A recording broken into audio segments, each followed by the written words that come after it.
आइए भगवान पशुपतिनाथ महादेव की इस पावन नगरी से हम ले चलते हैं आरती से कथा के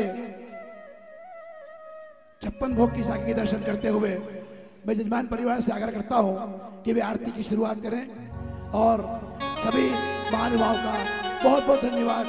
श्री राधे।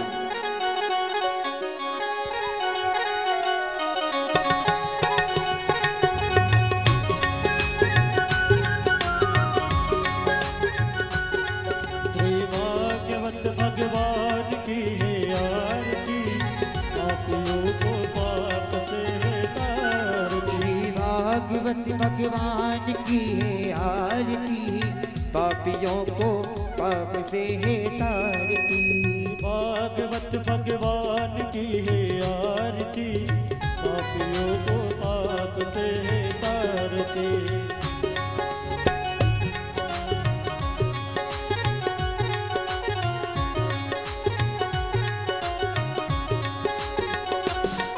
ये अमर कंठ ये मुक्ति पंथ ये पंचम वेद निराला, नव ज्योति जगाने वाला।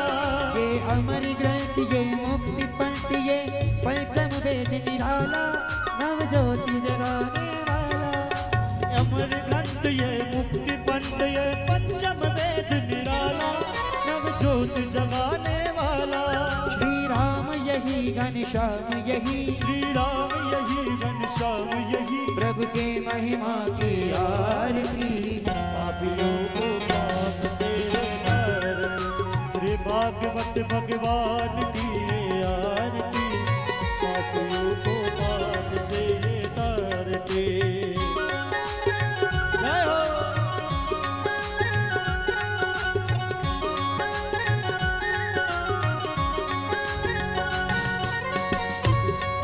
ये मधुर बोल मधुपंथ डोल, सत्य मार्ग बताने वाला, बिगड़ी को बनाने वाला।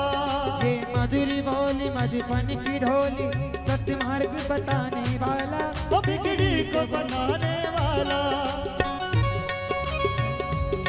श्री राम यही घनश्याम यही, श्री राम यही घनश्याम यही, जग के मंगल की आरती, पापियों को पाप से है तारती।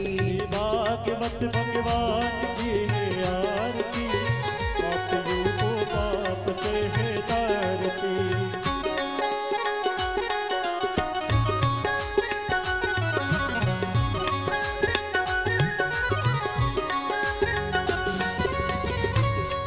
ये मधुर बोल मधुपंथ डोल, सत्य मार्ग बताने वाला, बिगड़ी को बनाने वाला।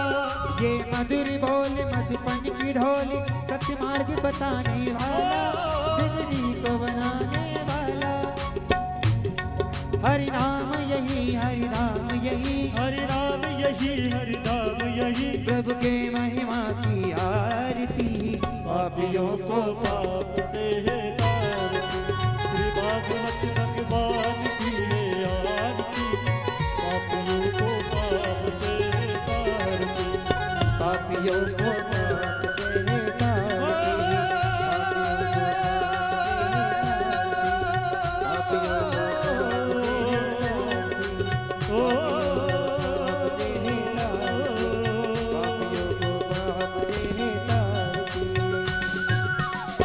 कर्पूर घोरम करुणावतारम, संसार सारम भुजगेन्द्रहारम, सदा वसंतम हृदयारविंदे, भवं भवानी सहितं नमामि, भवं भवानी सहितं नमामि। जय गणेश। सभी अपने स्थान पर विराजमान हो जाइए। भगवान पशुपतिनाथ की नगरी काठमांडू नेपाल में आप सभी का हार्दिक हार्दिक स्वागत है, वंदन है। आइए कथा के पंचम दिवस की ओर प्रवेश करते हुए आज भगवान श्री गोवर्धन नाथ जी की पूजा करते हुए आज का आयोजन आरंभ करते हैं। जिन बंधुओं के नाम मैं यहाँ से उच्चारित कर रहा हूँ, मैं निवेदन करूंगा उनसे कि आप शीघ्रता से मंच की ओर पधारें एवं संत श्री से आशीर्वाद प्राप्त करें। सम्माननीय श्रीमान शंकर लाल जी सुमन कोटा राजस्थान, श्रीमान वीरेंद्र सिंह जी चौहान धरेड़ी, जिनके भी नाम मैं यहाँ से बोल रहा हूँ, आपसे विनम्र निवेदन है, विनम्र प्रार्थना है मेरी कि आप शीघ्रता से मंच की ओर पधारें ताकि इस आयोजन को हम शीघ्रता से, जो लोग सत्संग चैनल के माध्यम से हमसे जुड़ चुके हैं, वर्षा अमृत सेवा संस्थान जय गणेश परिवार आपका हार्दिक हार्दिक स्वागत करता है। श्रीमान शंकर लाल जी सुमन कोटा राजस्थान, श्रीमान वीरेंद्र सिंह जी चौहान धरेड़ी, श्रीमान श्रीलाल मुखीलाल जी चौधरी काठमांडू नेपाल, श्रीमती कौशल्याबाई कैलाश जी सोनी नलखेड़ा। आपका परिचय मैं बता दूं, श्रीमान कैलाश जी स्वर्णकार नलखेड़ा, एक बार जोरदार ताली आप इनके लिए जरूर बजाएं। सक्षमता नहीं हो पाती है बाहर जाने की, लेकिन प्रथम बार हमारे ही नगर के वरिष्ठ समाज सेवी श्रीमान कैलाश जी सोनी, जिन्होंने बगलामुखी मंदिर सेवा समिति में अतुलनीय योगदान अपना दिया है, सिंह द्वार की कल्पना में अहम भूमिका आपकी रही है।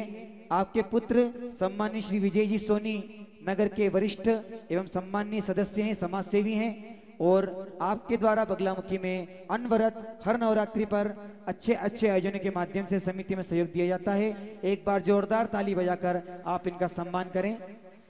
श्रीमती कौशल्याबाई कैलाश जी स्वर्णकार नलखेड़ा, श्रीमती रेणुका जी जोशी बांसवाड़ा, श्रीमान योगेंद्र सिंह जी ठाकुर लखनऊ उत्तर प्रदेश, श्रीमान राजेंद्र जायसवाल मंडावल, श्रीमान प्रहलाद जी जायसवाल मंडावल।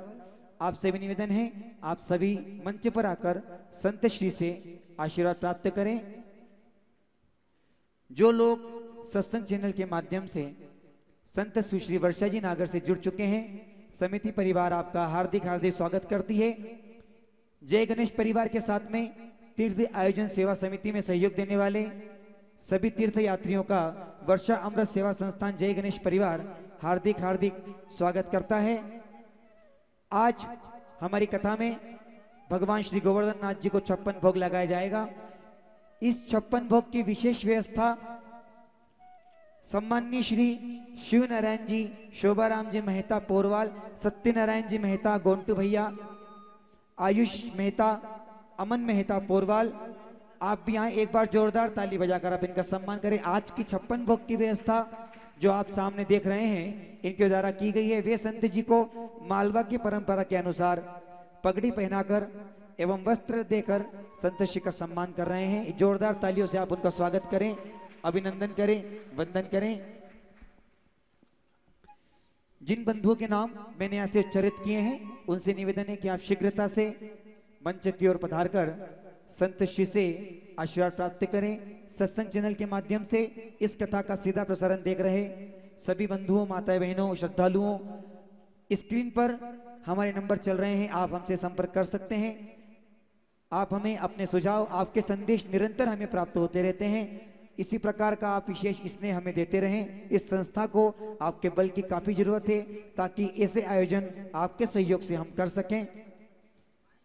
इसी उपलक्ष्य में हमारे बीच में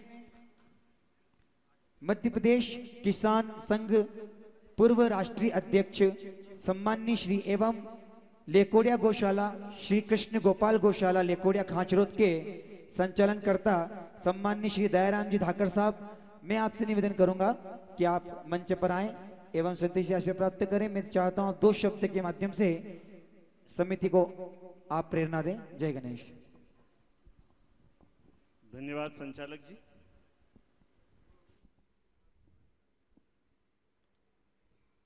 मां बागमती के तट पर भगवान पशुपतिनाथ की इस पावन धरा पर काठमांडू नेपाल में हम सबको भागवत कथा का रसपान करा रही परम विदुषी देवी स्वरूपा भागवत एवं मानस मर्मज्ञ मौलिक चिंतक प्रखर वक्ता प्रखर राष्ट्रवादी विश्व के युवा युवतियों की प्रेरणा गांव गरीब और किसानों का सबल संपूर्ण विश्व को नई चेतना व नई दिशा देने वाली हम सबकी अति प्रिय व्यासपीठ पर विराजमान परम पूज्य संत वर्षा जी नागर के चरणों में सादर नमन करता हूं। साथ ही मैं आयोजक वर्षा अमृत सेवा संस्थान एवं व्यवस्था करने वाले गणेश परिवार के प्रति भी साधुवाद करना चाहता हूं कि आपने इस पवित्र भूमि पर हम सबको कथा सुनने का अवसर प्रदान किया। मैं वर्षा दीदी के पूज्य माताजी एवं पूज्य पिताजी को भी जो इस परिसर में विराजमान हैं उनका भी वंदन करना चाहता हूं। मैं उस युवा को भी साधुवाद देना चाहता हूं जो हनुमान की भूमिका में है, शिवम भैया पूरी व्यवस्था को संभाल रहे हैं। साथ ही हमारे मुख्य यजमान जी, मुझे तो पूज्य वर्षा दीदी अनेक रूपों में दिखाई देती है। एक तरफ समाज व देश को जगाने वाले युवा संत पूज्य दयानंद व स्वामी विवेकानंद का रूप दिखता है, दूसरी तरफ भक्ति भाव को जगाने वाले नरसिंह मेहता, संत तुकाराम, संत रविदास, संत तुलसीदास, संत कबीरदास की छवि दिखती है। मुझे लगता है भारत भूमि पर फिर से उसी संत परंपरा का अवतरण हुआ है। आपके प्रवचनों को सुनकर गरीब भी निहाल हो जाता है और राजघराने भी संभल जाते हैं। मुझे स्मरण है गत वर्ष रामेश्वर धाम में लाइव भागवत कथा चल रही थी। कोई प्रसंगवश तीर्थ पुष्कर जी की अव्यवस्था को लेकर वहां के शासन और प्रशासन को फटकार लगाई थी। परिणाम स्वरूप राजस्थान सरकार के माननीय मंत्री महोदय का फोन उसी दिन आया और आश्वासन दिया गया कि सफाई से लेकर के वहां की सभी व्यवस्थाएं ठीक करने का आश्वासन प्राप्त हुआ था। यहाँ चल रही भागवत कथा में 2 दिन पूर्व भारत सरकार के पर्यावरण मंत्रालय के उच्च अधिकारी का फोन आया था। वो निवेदन किया था कि पूज्य वर्षा दीदी के श्रीमुख से पर्यावरण पर संदेश पहुंचे। ये छोटी घटना नहीं है, क्योंकि आपकी वाणी में वो ओज है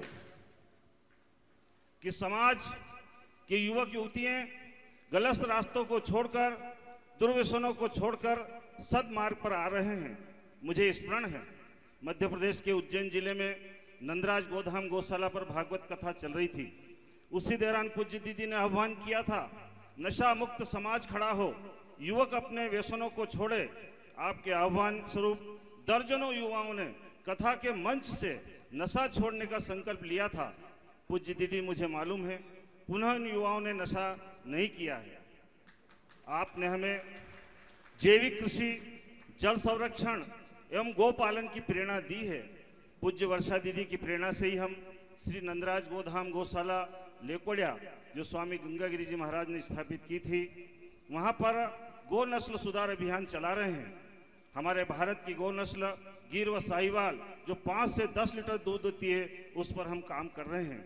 आने वाले दिनों में हम प्रत्येक गांव के प्रत्येक किसानों के घरों में अच्छी देसी गौ नस्ल का पालने को प्रेरित होंगे।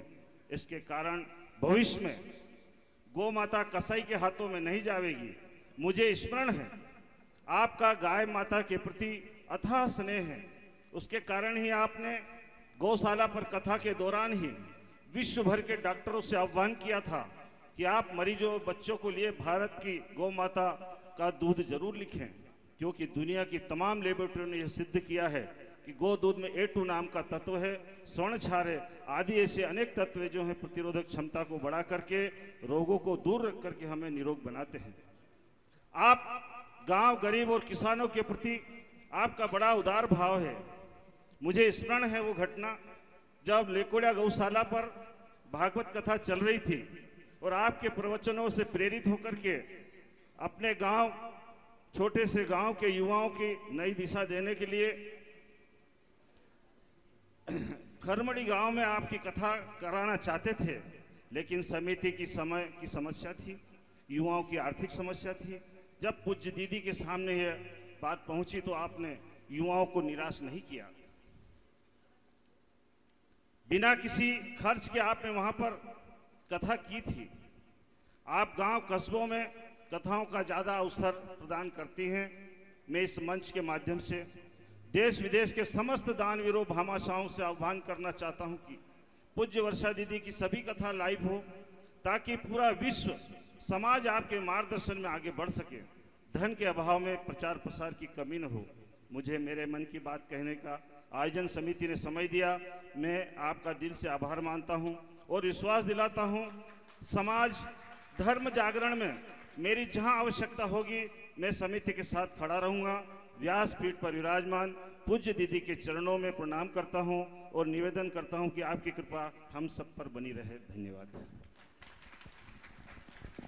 अद्भुत उद्बोधन के पश्चात समिति परिवार सम्माननीय दयाराम जी भाई साहब का बहुत बहुत स्वागत करती है। आपका विशेष स्नेह हर वर्ष हमें मिलता रहता है। आपका यही आशीर्वाद हम पर बना रहे। बड़े सौभाग्य की बात है हम सबके लिए कि हमारी कथा के पश्चात 2 जून से यहाँ पर एक और श्रीमद् भागवत कथा आरंभ होने वाली है। और ये बहुत ही सौभाग्य की बात है कि हमारे कथा में आज जिनकी श्रीमद् भागवत कथा यहाँ पर 2 तारीख से होने वाली है, सम्माननीय स्वामी पंडित पूज्य परम पूजनीय शंकरानंद जी महाराज हरिद्वार वाले, एक बार जोरदार ताली बजाकर आप उनका आभार करें, उनके चरणों तक अपना प्रणाम पहुंचाएं। मैं समिति परिवार से निवेदन करूंगा कि आप सम्मान के साथ परम पूजनीय गुरुदेव जी को मंच तक लाने का कष्ट करें। एक बार सभी अपने स्थान से खड़े होकर परम पूजनीय गुरुदेव का स्वागत करें, सम्मान करें। आगामी 2 जून से परम पूजनीय गुरुदेव की इसी प्रवचन हाल में श्रीमद् भागवत कथा यहाँ पर आरंभ होने वाली है। जोरदार ताली बजाकर आप गुरुदेव का सम्मान करें। गुरुदेव हमारे बीच में पधार रहे हैं। परम पूजनीय स्वामी शंकरानंद जी महाराज हरिद्वार वाले, तालियां आपकी रुके नहीं। परम पूजनीय गुरुदेव मंच पर आसीन हो रहे हैं। बड़े सौभाग्य की बात होती है ऐसे संतों का भागवत कथा में आना।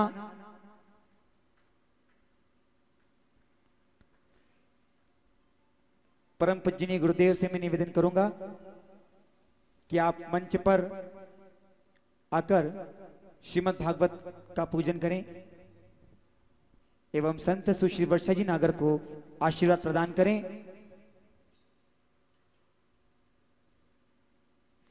ये अलग बात है कि वे खामोश खड़े रहते हैं, जो बड़े हैं वो बड़े रहते हैं। ऐसे संतों से सस्ता है मेरा भारत देश, जिनके चरणों में कई ताज पड़े रहते हैं। जोरदार तालियां बजाकर आप संत श्री का सम्मान करें। मैं परम पूजनीय गुरुदेव के सम्मान के लिए संत सुश्री वर्षा जी नागर के माता पिता श्रीमती लता महेश जी नागर को मंच पर आमंत्रित करता हूं कि आप आए और परम पूजनीय गुरुदेव के चरणों की वंदना करके उनका स्वागत सम्मान करें। सभी अपने स्थान पर विराजमान हो जाएं। बड़े सौभाग्य के विषय होता है किसी भागवत कथा में किसी गुरुदेव का आना, और ये हम सबका सौभाग्य है कि गुरुदेव हरिद्वार से गंगा जल लेकर इस भागवत कथा में पधारे हैं ताकि भगवान पशुपतिनाथ को हम गंगा जल चढ़ा सके। एक बार जोरदार ताली बजाकर आप गुरुदेव का स्वागत करें, सम्मान करें। हरिद्वार से हमारे बीच में भगवान शंकर के लिए गंगा आई है, ये बहुत सौभाग्य की बात है। परम पूजनीय गुरुदेव का सम्मान हो रहा है। आइए जुड़ते हैं सीधे संत सुश्री वर्षा जी नागर से।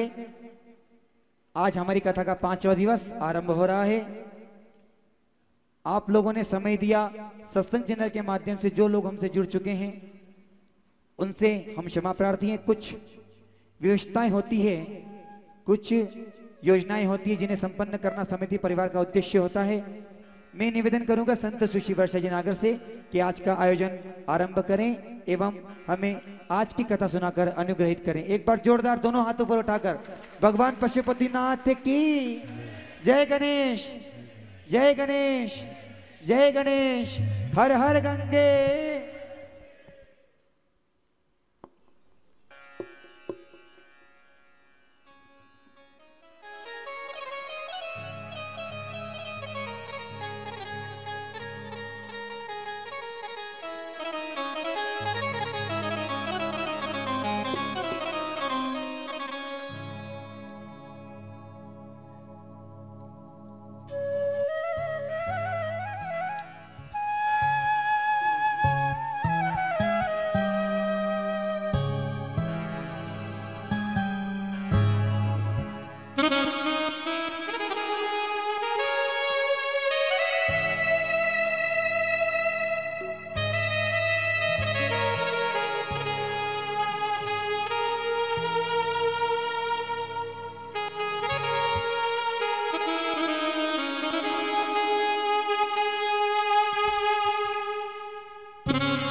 गुरुर् साक्षात् परब्रह्म तस्मै श्री गुरुवे नमः। या देवी सर्वभूतेषु शक्तिरूपेण संस्थिता नमस्तस्यै नमस्तस्यै नमस्तस्यै नमो नमः। वसुदेवसुतं देवं कंसचाणूरमर्दनं देवकी परमानन्दं श्रीकृष्ण वन्दे जगद्गुरु। व्यासाय विष्णुरूपाय व्यासरूपाय विष्णवे नमो वै ब्रह्मनिधये वासिष्ठाय नमो नमः।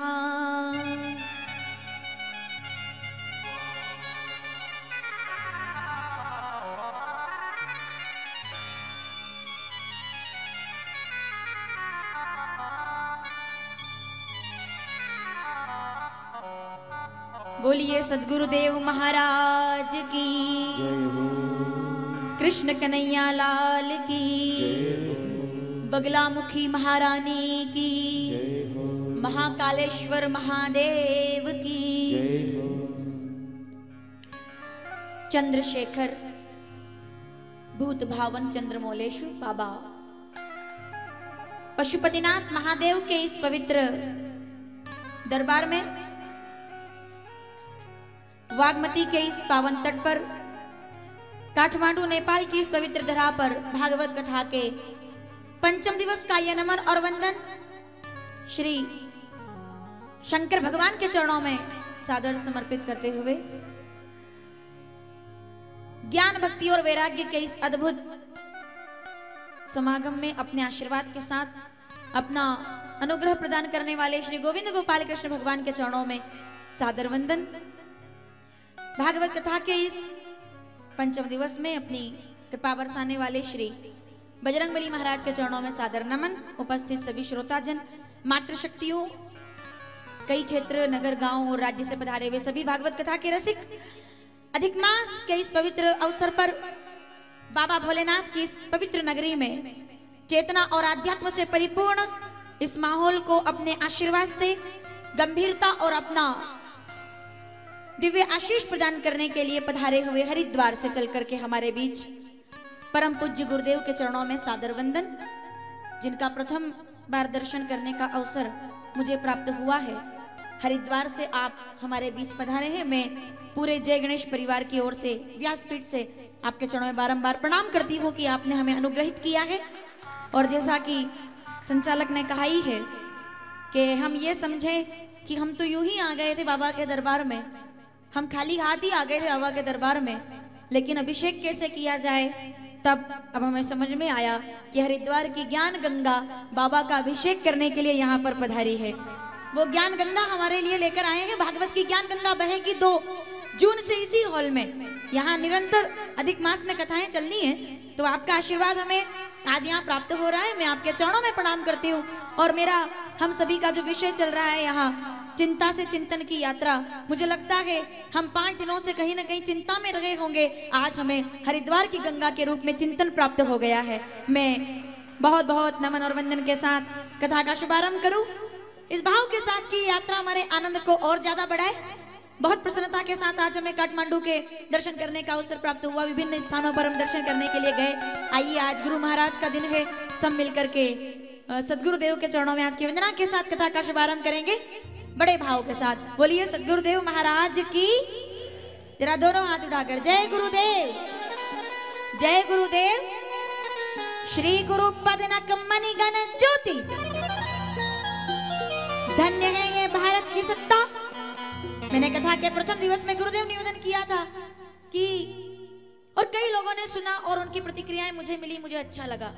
मैंने निवेदन किया था गुरुदेव कि इस राष्ट्र की संपत्ति व्यापार नहीं है, इस राष्ट्र की संपत्ति केवल भौतिकता नहीं है, इस राष्ट्र का संतत्व इस देश की सबसे बड़ी संपत्ति है। इस देश का सदगुरु जो जगत गुरु तक हमारी परंपरा को लेकर के जाते हैं, वो सबसे बड़ी संपत्ति है। तो मैं आइए हम अपने अपने सदगुरु का ध्यान करें और कथा का शुभारंभ करेंगे। श्री गुरु पद नक मणिगण ज्योति सुमिरत दिव्य दृष्टि ही ये होती। भागवत कथा का ये अद्भुत आनंद एक भटके हुए राजा को मिल गया है। चिंता से चिंतन का एक सौभाग्य सुखदेव जी के स्वरूप में जैसे उनके जीवन को परम सत्ता प्राप्त हो गई। और ऐसे ऐसे राजा परीक्षित क्या भाव अपना रखते हैं अपने गुरुदेव के प्रति। आइए हम सब मिलकर के अपने जीवन में उस व्यक्तित्व का आज यहाँ ध्यान करें। वो कोई भी हो सकता है जो हमारे जीवन को बदलने के लिए एक कदम हमारी ओर आगे बढ़ाए। ऐसे इस तीर्थ से अपने सदगुरु को प्रणाम बड़े भाव के साथ। सदगुरुदेव महाराज की। और क्या बोले राजा परीक्षित, और केवल राजा ही क्यों, क्या कह रही है माता पार्वती बाबा भोलेनाथ से, गुरुर ब्रह्मा, क्या कह रहे हैं भरद्वाज जी याज्ञवल्क्य जी से, क्या कह रहे हैं ऋषि शौनक बाबा सूत जी से, क्या कह रहे हैं राजा जनक अष्टावक्र जी महाराज से, क्या कह रहे हैं गरुड़ काकभूषुंड जी से, क्या कह रहे हैं नारद व्यास जी से। जितने जितने लोगों का संवाद हुआ है, कोई गुरु बना, कोई सदगुरु बना, कोई श्रोता बना, कोई वक्ता बना, और श्रोता वक्ता ज्ञान निधि कथा राम के गुड़। ऐसे श्रोताओं से वक्ताओं को अवसर मिल गया कि वो भागवत की ज्ञान गंगा, राम कथा की गंगा हमारे बीच में रखे। और कहा गया है कि कथा का भाव आप सभी जय सकाम नर सुनई जय गावई रामचरितमानस उत्तरकांड 14वां दोहा दूसरी चौपाई। जिन कथाओं को हम लोग सुनते हैं वो हमारे जीवन में क्या करती है। जय सकाम नर सुनई जय गावई, क्या मिलता है हमें नेपाल आने से, सुख संपत्ति नाना विधि पावई, हमें परम आनंद की सत्ता प्राप्त हो गई है। आइए सब मिलकर के चलें और बड़े भाव के साथ क्या प्रार्थना करेंगे बाबा से। ज्ञान मूलम गुरु मूर्ति पूजा मूलम गुरु, मंत्र मूलम गुरु वाक्य मोक्ष मूलम गुरु कृपा। गुरुवर तुम्हें बताओ, अखंड मंडलाकारं सब बोलेंगे, व्याप्तम येन चराचरं, किसकी शरण में जाए, किसकी शरण में जाए।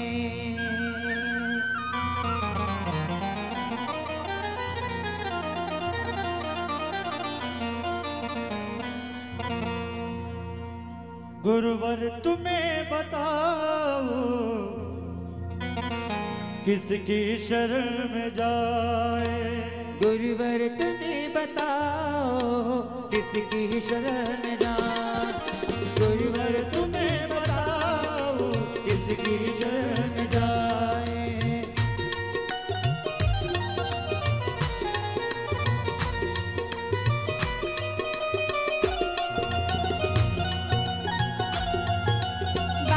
तुम्हारे दर से दाता, तुम्हारे दर से बाबा, तुम्हारे दर से दाता, तुम्हारे दर से बाबा, तुम्हारे दर से जाए तो कहा, मैं बताऊं किसकी शरण जाए।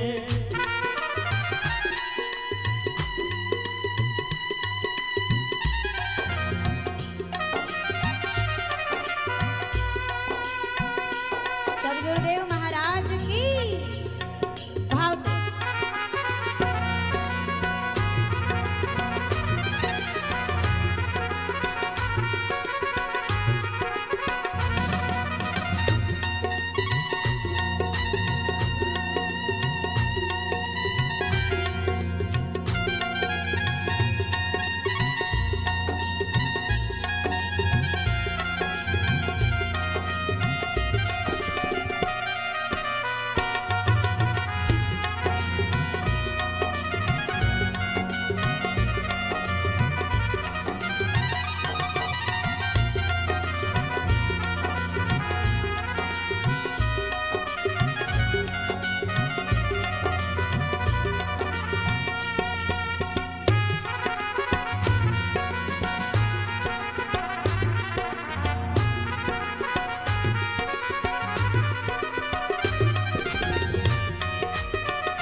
सत्य और प्रकाश दे दो। अंधेरे में डूबा मेरा जीवन, अज्ञान के अंधकार में डूबा मेरा जीवन। 31 वर्षों तक जिस राजा ने कभी कोई अपराध नहीं किया, कलयुग के एक हवा के झोंके ने उसके जीवन को तहस नहस करके रख दिया। लेकिन राजा कहते हैं, गुरुदेव तूफान तो आया मेरे जीवन में, जरा मेरी बात को सावधानी से सुनिएगा। तूफान तो आया मेरे जीवन में, लेकिन आपकी कथा सुनने के बाद बहुत प्यारी बात मेरे मन में आई है, मैं आपको बताने जा रही हूँ, थोड़ा विचार कीजिएगा सब प्रकार की चिंताओं को भूलकर। मेरे मन में एक बात आई है। क्या कहा राजा ने क्या कहा? क्योंकि उनको अब कोई टेंशन नहीं है, दुनिया भर की बातों को वो भूल गए। या तो चिंता को भूल जाए या तो रास्ता बदल लिया जाए, ताकि वक्ता व्यवस्थित रूप से अपनी बात श्रोता तक पहुंचा सके। उसके लिए जरूरी है, तो श्रोता ने आज अपने मन की बात सुखदेव जी के सामने कही कि गुरुदेव एक बात मैं आपसे कहना चाहता हूँ। मेरे जीवन में एक तूफान आया था, एक तूफान। मैंने एक साधु के गले मरा हुआ सांप डाल दिया। मैं 5 दिन पहले चिंतित था कि अब क्या होगा, लेकिन 5 दिनों के बाद जब आपके सामने बैठा हूँ, मैं गुरुदेव का ध्यान चाहूंगी। राजा क्या कह रहे हैं? जब आपके सामने बैठा हूँ तब मैं एक बात कहना चाहता हूँ कि सभी तूफान केवल दुनिया को अस्त व्यस्त करने के लिए नहीं आते। आपके सामने बैठकर मुझे ये याद आया क्या कि सभी तूफान केवल दुनिया को अस्त व्यस्त करने नहीं आते, कुछ तूफान रास्ते की बुराइयां भी साफ करने के लिए आते हैं, रास्ते की राह की गंदगी साफ करने के लिए आते हैं। धूल उड़ाने को राजा परीक्षित के श्राप जैसा तूफान आना जरूरी है। अभी तूफान आया था हमारे देश में 2-3 तारीख में, तहलका मच गया। तूफान आया। सारे तूफान अस्त व्यस्त करने नहीं आते, कुछ तूफान रास्ता साफ करने के लिए आते हैं, राह साफ करने के। जब गंगा में आती है बाढ़, गुरुदेव हरिद्वार मेरे दिल के इतना करीब है जितना और दूसरा शायद कुछ नहीं होगा। ये कथा पूरी होते ही देवरिया की कथा के तुरंत बाद मेरी योजनाएं हैं हरिद्वार सीधे जाने की। मैं गंगा में डुबकी सीधे जाकर के लगाना चाहती हूँ, क्योंकि गंगा में जब बाढ़ आती है ना, गंगा में जब बाढ़, लोगों को लगता है कि गंगा में बाढ़ आ रही है, वो गंगा की बाढ़ नहीं है, वो तो उन तमाम प्रकार के अपराधों को साफ करने का एक तरीका है कि बाढ़ के बाद वाला पानी निर्मल होकर के सामने आता है। और हम तो भगवान से प्रार्थना करते हैं, जहां से गंगा आई है। मैंने हरिद्वार में कहा था, जब जयराम आश्रम नंबर 1 में कथा चल रही थी, सीधा प्रसारण संस्कार के लोगों ने देखा था। मैंने कहा था कि गंगा से हम क्या मांगते हैं? गंगा से हम मोक्ष नहीं मांगते, गंगा से हम स्वर्ग नहीं मांगते, सुख नहीं मांगते। हम गंगा से ये मांगते हैं, रामचरितमानस उत्तरकांड 51वां दोहा 3री चौपाई, विमल कथा हरि पद दायिनी।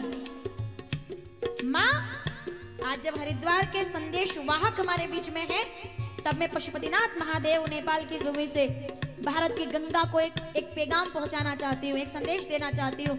गुरुदेव हमारा संदेश वहां तक, और आपको लगे कि मैंने सही संदेश दिया है तो थोड़ा विचार करना। गंगा से क्या मांगा हमने कि हम और कुछ नहीं चाहते, हम तो वहां पहुंचना चाहते हैं जहां से तुम निकल करके आई हो, क्योंकि तुम गोविंद के चरणों से आई हो, तुम नारायण के चरणों से प्रकट हुई हो, तुम विष्णुपति हो, तुम ब्रह्म हस्ता हो और भोलेनाथ के सिर पर आकर के विराजमान हो गई हो। तो माँ, जिन चरणों से तुम निकलकर गोमुखी से आई हो, हमें उन चरणों का वो अनुग्रह प्रदान कर देना। इससे ज्यादा हम और कोई संदेश अपना हरिद्वार नहीं भेजना चाहते। क्या कहते हैं राजा? अज्ञान के तिमिर, अज्ञान के तिमिर, ज्ञान के चारों तरफ से घेरा, अज्ञान के तिमिर चारों तरफ से घेरा। क्या रात है प्रलय है कि मिलता नहीं सवेरा, क्या रात है प्रलय की मिलता नहीं सवेरा। सत्य और प्रकाश दे दो, सत्य और प्रकाश दे दो, सत्य और प्रकाश दे दो, चलने की शक्ति पाए, सत्य और प्रकाश दे दो, चढ़ने की शक्ति पाए। गुरुवर तुम्हें बताओ, जिसकी शरण में जाए।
बोलिए जगदम्बे मात की। आज हमने यहाँ शक्तिपीठ का दर्शन किया है। कितने लोग हैं जो मेरे साथ बगलामुखी के दरबार में चलना चाहते हैं? काठमांडू के शक्तिपीठ से माँ बगलामुखी महारानी के दरबार तक। बोलिए बगलामुखी महारानी की। नलखेड़ा बगलामुखी महारानी का मंदिर स्वयंभू माँ जगदम्बा भगवती विराजमान है, जहाँ जिनके आशीर्वाद से पूरा क्षेत्र अनुग्रहित होता है। ऐसी माँ भगवती, माँ बगलामुखी। आज हमें यहाँ शक्तिपीठ के दर्शन का अवसर प्राप्त हुआ। जोर से बोलो, अरे तैयार रहा करो, जल्दी से जोर से बोलो, प्रेम से बोलो।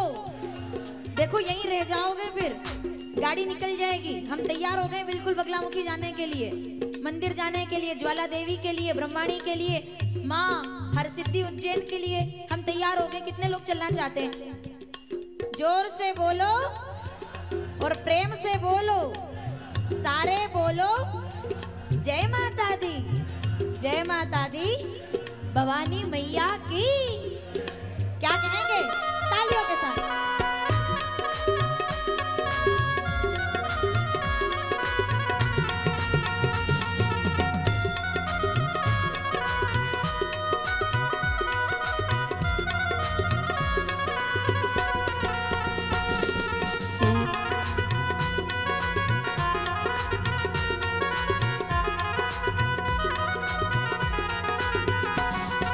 तूने मुझे बुलाया शेरवालिए, मैं आया मेहरबानिए। तूने मुझे बुलाया शेरवालिए, मैं आया शेरवालिए। पहाड़ा वालिए, पहाड़ा वालिए, शेरा वालिए, मेरा वालिए, ओला वालिए, ओ जोता वालिए, ओ तूने मुझे बुलाया शेरवानिए, मैं आया मेरा वालिए। मैं आया मेहरबानिए।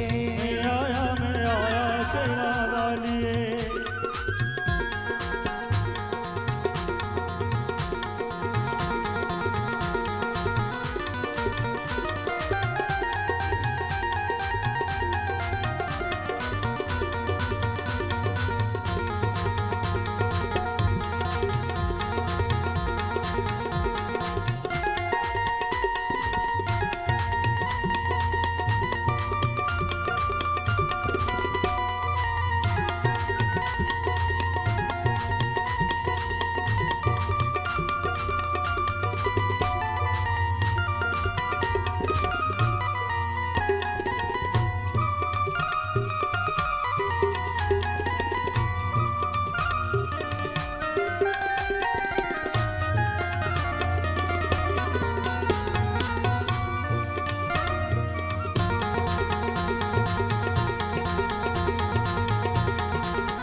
जगदम्बे मात की प्रेम से बोलो, जोर से बोलो, जय माता दी, जय माता दी। पशुपतिनाथ महादेव की। विमल कथा हरिपद दायिनी। भगवान के चरणों से निकली हुई गंगा लोगों के तन को पवित्र कर देती है, शीतलता प्रदान कर देती है और उनके समस्त प्रकार के अपराधों से उन्हें मुक्त कर देती है। लेकिन सुखदेव जी महाराज के कमंडल से निकली हुई भागवत की ज्ञान गंगा लोगों का तन मन और चिंतन ही पवित्र कर देती है, क्योंकि जब तक इंसान का चिंतन पवित्र ना हो तब तक उसके जीवन का कोई भी उद्देश्य जागृत नहीं हो सकता। यहाँ पूरा खेल ही चिंतन का है। यदि देहम पृथक कृत्यम चित्तस्य विश्राम तिष्ठसि, अष्टावक्र गीता पहला अध्याय 4था श्लोक। यदि देहम पृथक कृत्यम, अगर चित्त नहीं लगाया गया सत्य के चरणों में, परमानंद के चरणों में, तो मनुष्य जीवन अधूरा रह जाता है। कितना भी कोई प्रयास कर ले, वो दुनिया में कितना भी सुख ढूंढ ले, जगत की संपत्ति इकट्ठी कर ले, जगत का साम्राज्य इकट्ठा कर ले, लेकिन जब तक गोविंद की कृपा नहीं बरसती तब तक मनुष्य के जीवन का कोई उद्देश्य नहीं है। सात्विकता में जो आनंद है वो आनंद भौतिकता में नहीं है। आप भी इस बात को जानते हैं, ये मैं नहीं कह रही। रामचरितमानस वो क्या कहते हैं, किष्किंधा कांड 16वां दोहा पहली चौपाई। सुखी मीन जिमिनीर अगाधा। आनंद कहाँ है मनुष्य के जीवन का, परमानंद कहाँ है मनुष्य के जीवन का, वो किस धारा में बहे कि उसका जीवन आनंद को प्राप्त हो जाए। हमारा प्रारंभ कैसा भी हो, हमारा प्रारंभ कैसा भी हो, हमारी गति और हमारी उन्नति हमेशा विकासशील होनी चाहिए। विद्वान लोग बैठे हैं तब ये बात मैं कहना चाहती हूं। आपका प्रारंभ कैसा, इससे कोई फर्क नहीं पड़ता। राजा परीक्षित श्रापित होकर के बैठा हुआ था। गुरुजी सीधे सीधे कथा में हम उतर रहे हैं, अब डायरेक्ट सीधे। राजा परीक्षित सुखदेव जी के सामने जब बैठे तो पहले दिन आए तब वो दुखी थे कि अब मेरा क्या होगा। इति लंघित मर्यादा तक्षकम सप्तमे अनि, श्रापित होकर के सुखदेव जी के सामने। और तब उन्होंने कहा था कि गुरुदेव अब मेरा क्या होगा, 7 दिनों का समय, अल्प समय लेकर आया हूं, अब मेरा क्या होगा। तब गुरुदेव ने कहा था कि प्रारंभ कैसा भी हो, यात्रा का प्रारंभ कैसा भी हो, उसकी सफलता उसकी पूर्णता से निहित होती है। उसकी पूर्णता कहाँ है? इस दुनिया का सर्वश्रेष्ठ पुष्प कहा गया, सर्वश्रेष्ठ फूल उसे। थोड़ा सावधानी से सुनिएगा, आपको और हमें क्या बनना है। सबसे प्यारा फूल, सबसे सुंदर फूल। जानते हैं ना आप सभी मैं कौन से फूल की बात कर रही हूं? सबसे सुंदर, सबसे प्यारा, सबसे एकदम खुशबू वाला, और जिसे देख करके मन मगन हो जाता